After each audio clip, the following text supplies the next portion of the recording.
আসসালামু আলাইকুম বন্ধুরা। ময়মনসিংহে অনেক মানুষ বিক্ষোভ করতেছে এবং সমাবেশ করতেছে লুৎফুজ্জামান বাবরের নিঃশর্ত মুক্তির দাবিতে।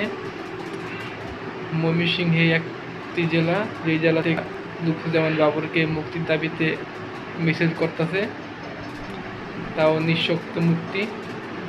আসলে আমরা চাই, জনগণ চাই, সাধারণ জনগণ লুৎফুজ্জামান বাবর যদি নিরপরাধ হয়ে থাকে তাকে মুক্তি দেওয়ার জন্য আমরা সরকারকে আহ্বান জানাই।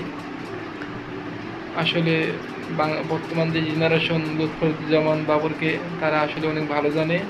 তারা মনে করে ভারত তাকে অনেক ভয় পাইতো, তার জন্য ভারতের ষড়যন্ত্রে তাকে আওয়ামী লীগ সরকার জেলবন্দি করছে। এখন এটা কতটা সত্য আসলে তো আমি জানি না, এটা যাই শুনলাম অনলাইনে, অনেক মানুষ বলে এই কথা। এবং 10 তারিখ যে অস্ত্র মামলাও তাকে দিছে, এবং 21শে কেরিয়ার যে অস্ত্র মামলাও তাকে দিছে আওয়ামী লীগ।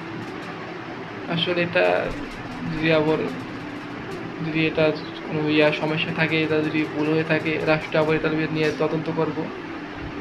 তা যদি ভুল প্রমাণিত হয় তাকে আবার করবো, ছেড়ে দিবে, এটাই আমাদের আশা। তো বন্ধুরা, ভিডিওটি ভালো লাগে লাইক করবেন। আল্লাহ হাফেজ।